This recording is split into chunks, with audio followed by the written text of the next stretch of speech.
couple of poems before a bedtime story tonight. Old King Cole. Old King Cole was a merry old soul, and a merry old soul was he. He called for his pipe, and he called for his bowl, and he called for his fiddlers three.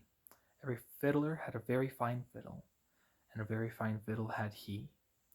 Oh, there was none so rare as can compare with King Cole and his fiddlers three. The Grand Old Duke of York. The Grand Old Duke of York, he had 10,000 men. He marched them up to the top of the hill, and he marched them down again. When they were up, they were up, and when they were down, they were down, and when they were only halfway up, they were neither up nor down.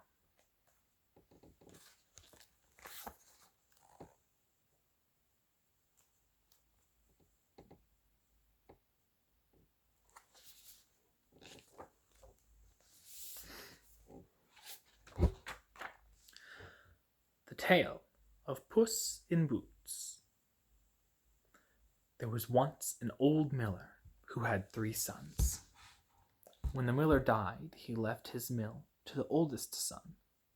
The middle son was given the donkeys. The youngest son, a kind man who had always put his father and brothers before himself, was left with nothing but his father's cat. "What will become of me?" sighed the young miller's son, looking at his cat. "Buy me a fine pair of boots, and I will help you make your fortune, just as your father had wished," replied the cat. "A talking cat?" The miller's son could not believe his ears. He bought the cat a fine pair of boots, and the two of them set off to seek their fortune. After a while, they came to a grand palace.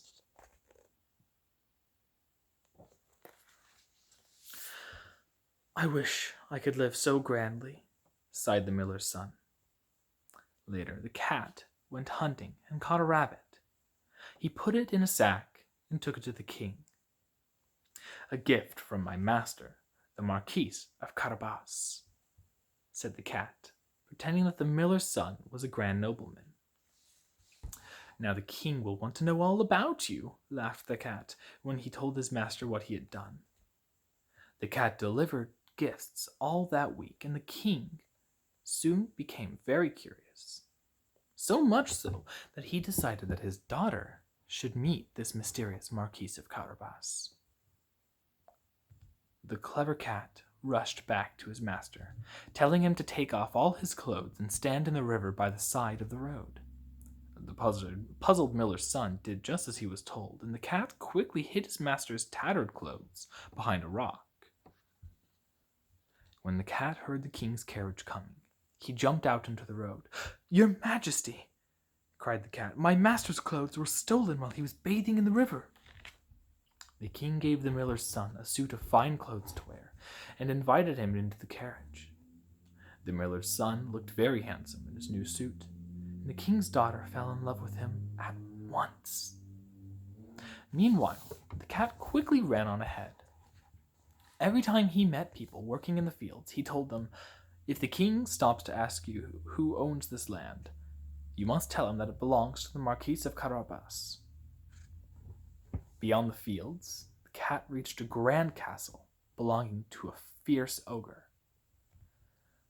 The cat bravely knocked on the door and called out, "I have heard that you are a very large and very clever ogre, and I would like to see what tricks you can do." The ogre, who loved to show off his tricks, immediately changed himself into a snarling lion.